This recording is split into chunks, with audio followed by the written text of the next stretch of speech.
my name is Anneliese. I'm in Dr. Schneider Hall's Government 490 class. Before I took this class, I was very timid and reserved. I rarely vocalized my opinions and beliefs in anyone, especially fellow students.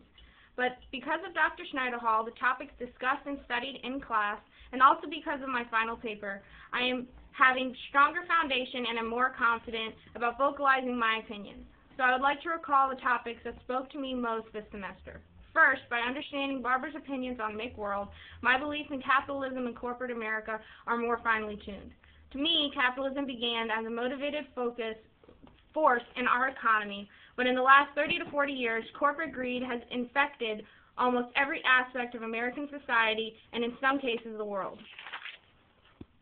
In order to make a few extra dollars, corporations have turned people into statistics and have produced mass generalizations which have turned our diverse and multicultural society into a nation of materialistic consumers. This corporate greed has infiltrated our government.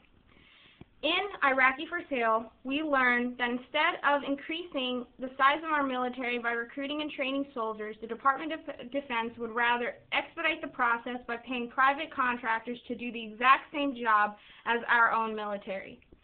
This is wrong on so many levels, starting with the fact that there is a clear conflict of interest. These companies are not loyal to the security and honor of this nation. They are only interested in making a larger profit.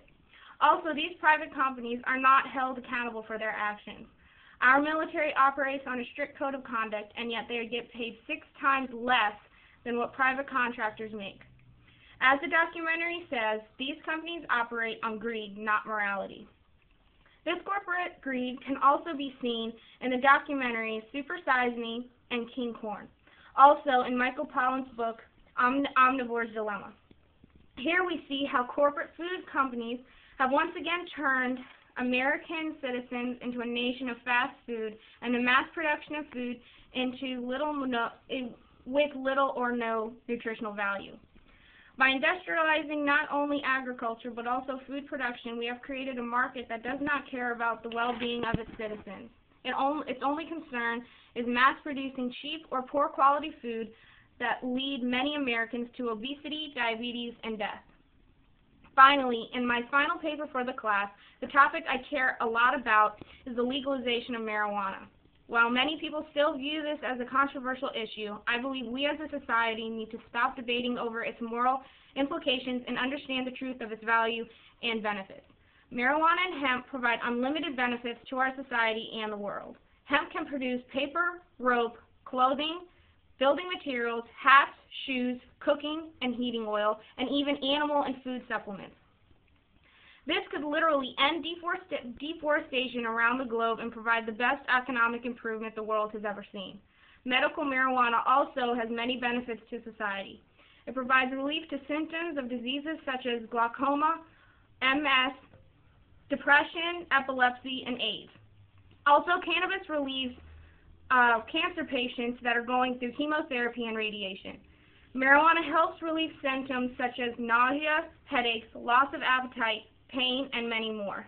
If marijuana and hemp were legalized, it could be taxed, regulated by state and federal governments. This would significantly bring down nationwide deficits. It would provide funding for schools, public transportation, environmental programs, and many others. But why isn't it legal? Corporate greed is a clear factor as to the reason why marijuana and hemp are not legal. If cannabis was legalized, pharmaceutical companies would have major losses in profits. Textile companies would also sustain major profit losses. So what do these companies do? They put millions of dollars into lobbyists and political contributions to keep marijuana illegal. This is strange because nearly all the founding fathers have written and spoken about the validity of marijuana and hemp. The copies of the United States Constitution were even written on hemp paper. Only someone who is uneducated in the topic would say that cannabis should stay illegal. Marijuana and hemp were once the biggest cash crops in many states in the United States. It could once again be with the legalization of marijuana. So what am I going to do to make the world a better place? Well, first I'm going to vocalize my opinions, beginning with my fellow students.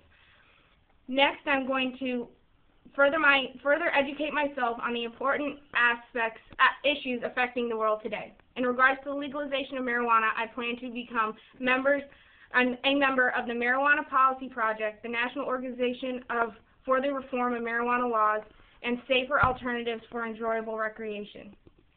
These organizations are dedicated to reforming marijuana laws. Thank you for your time, and I hope everyone has a wonderful summer.